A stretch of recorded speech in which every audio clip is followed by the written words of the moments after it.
Welcome to this video. Today I will discuss theoretical probability distribution. मैं आज आपको जो है इसका फुल कॉन्सेप्ट बताऊंगी और इसके 3 टाइप्स ऑफ डिस्ट्रीब्यूशंस हैं। ये आप देख सकते हैं, बायनॉमियल है, पॉइसन डिस्ट्रीब्यूशन है, नॉर्मल डिस्ट्रीब्यूशन है। तो सबसे पहले हम डिस्कस करेंगे बायनॉमियल डिस्ट्रीब्यूशन। बायनॉमियल डिस्ट्रीब्यूशन क्या होता है? A random variable x is said to have binomial distribution if its probability mass function is given by p x is equals to r is equals to n c r p r q n minus r। अच्छा, ये binomial distribution कहाँ use करना है और question में लिखा आएगा क्या नहीं? वैसे तो क्वेश्चन में हमें खुद ही पहचानना होता है कि जो है ना उसमें बायनॉमियल डिस्ट्रीब्यूशन यूज हो रहा है। तो ये कैसे पहचानते हैं वो मैं आपको बताऊंगी। सबसे पहले ये आपको याद होना चाहिए, बायनॉमियल डिस्ट्रीब्यूशन का ये फॉर्मूला होता है। अब ये इसमें x क्या है, r क्या है, n क्या है, ये आपको मैं बताती हूँ यहाँ पर। Where n is equals to total number of trials or events, p is equals to probability of success, q is equals to probability of failure, r is equals to number of success 0 till n, और ये p plus q होता है 1 के equal. मतलब कि इसकी probability अगर जो है 1 से छोटी ही होगी, यानी कि इन दोनों की प्रोबेबिलिटी 1 से छोटी होगी। और अगर एक की 1 है तो उसकी 0 होगी, और एक की 0 है तो एक की 1 होगी। और जो है इसमें अगर क्यू फाइंड करना हो तो हमें इसी से हम निकालेंगे 1 माइनस पी। तो इसका मतलब ये है कि अगर हमें इन दोनों में से कोई भी गिवन हो तो हम दूसरा फाइंड कर सकते हैं। नेक्स्ट है where we can be use binomial distribution. कहाँ पर यूज किया जाता है?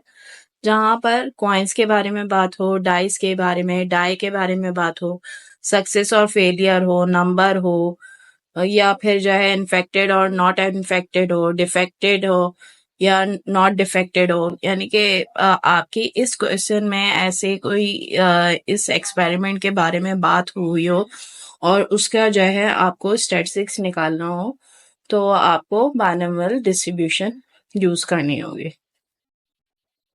अच्छा, इसकी फाइंडिंग में आपको क्या क्या माइंड में रखना है, ये कुछ पॉइंट्स हैं। जैसे कि मीन है, मीन होता है एनपी के इक्वल, वेरिएंस होता है एनपी क्यू के इक्वल, और वेरिएंस स्क्वायर होता है, यानी कि सिग्मा स्क्वायर होता है। और अगर इसका रूट ले लें, अंडर रूट ले लें, तो ये हो जाएगा स्टैंडर्ड डेविएशन।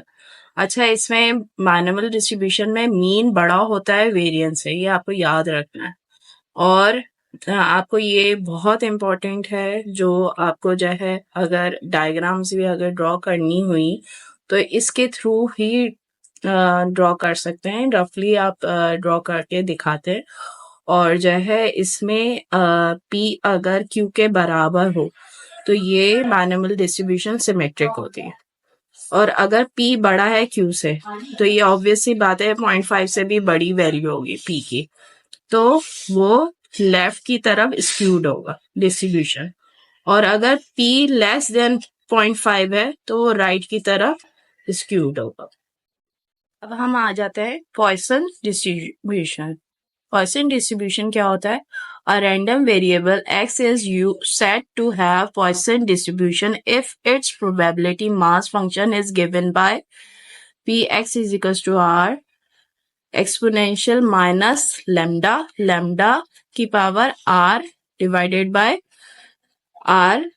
तो ये जो है क्या होता है कि ये फॉर्मूला आपको यूज करना है पॉइसन डिस्ट्रीब्यूशन में।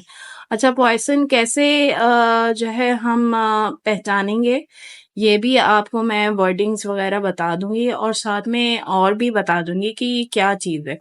इन दोनों के फॉर्मूले में भी डिफरेंस है। उसमें आपको पी क्यू दिया जाएगा बायनॉमियल में, और जबकि जो है ना इसमें आपको लैम्डा की वैल्यू, आर की वैल्यू गिवन होगी, यानी कि मीन दिया हुआ होगा और आर नंबर ऑफ सक्सेस है।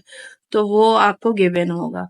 तो इससे भी पहचाना जा सकता है, और वर्डिंग भी मैं आपको बता दूंगी तो और भी आपको पहचान हो जाएगी कि कौन सी डिस्ट्रीब्यूशन आपको यूज करनी है। Where P is equals to P x minus, x is equals to R, probability of getting exactly R success. ये probability होती है R सक्सेस में। लैम्डा क्या है? Mean of number of success, mean है, और R क्या है? नंबर ऑफ सक्सेसेस है, जो कि 0 से इंफिनिटी तक है, जबकि बायनोमियल में 0 से n तक के था। और ये एक्सपोनेंशियल की वैल्यू है जो आपको याद रखनी है, 2.7183 है, जो कि बेस ऑफ नेचुरल लॉगरिथम। अच्छा, इसमें मीन क्या है? लैम्डा है। उसमें एनपी था, इसमें था कि ये जो है वेरिएंस भी लैम्डा है। और इसमें ये आपको याद रखना है कि वेरिएंस और मीन जो है दोनों इक्वल होते हैं, तो दोनों लैम्डा के इक्वल होंगे। अच्छा, अब इसमें हमेशा से पॉइसन डिस्ट्रीब्यूशन में पॉजिटिवली स्क्यूड आता है, तो इसमें और कुछ नहीं होता। और ये क्या क्या में यूज होगा, अब ये देखें, उसमें मैं आपको बता रही थी कि डाई है, या फिर आपको जो है कोई भी एक्सपेरिमेंट के बारे में बता रही थी। इसमें ये है कि आपको कोई भी, जैसे कोई भी आप चीज देख रहे हैं, वो किसी के अंदर होनी चाहिए। यानी कि जैसे ट्विंस हैं, वो किसी हॉस्पिटल में या किसी शहर में कितने बर्थ हो रही है, या सुसाइड केसेस कितने रिपोर्ट हो रहे हैं एक सिटी में, यानी कि मखसूस चीज के बारे में बताया हुआ है, एक पर्टिकुलर या टाइम डिसाइड किया हुआ है, या फिर कोई प्लेस डिसाइड किया हुआ है, तो वो आपको जो है पॉइसन डिस्ट्रीब्यूशन जरूर यूज करना है। जैसे आपको जो है ये डेथ है, कोई भी डेथ हो रही है किसी भी मखसूस बीमारी में, तो वो आपको होना चाहिए पर्टिकुलर डिजीज से हो रही है। ये जैसे रॉन्ग टेलीफोन्स है पर मिनट में, यानी कि मिनट में आपके 1 मिनट में कितने रॉन्ग कॉल्स आ रहे हैं। और ये कस्टमर पर मिनट में ग्रोसरी शॉप में क्या है? नंबर ऑफ कस्टमर पर minute in grocery shop, number of printing mistakes per page in a book, number of defective articles from a reputed company, number of blind baby in a hospital, number of houses getting fire per week in a village. अच्छा, ये इसी तरह की wording लिखी होगी, आपको खुद पहचानना है कि whether it is Poisson distribution और बायनोमियल। अच्छा, इसके बाद मैं आपके नेक्स्ट वीडियो में इसकी एग्जांपल्स डिस्कस और पूरा सॉल्यूशन करूँगी दोनों डिस्ट्रीब्यूशन के। तो आप ज़रूर सब्सक्राइब ज़रूर कर दीजिए, और लाइक शेयर ज़रूर कर दीजिएगा, अपने फ्रेंड्स को फिर शेयर करें, और keep watching my channel, my videos. Thank you so much.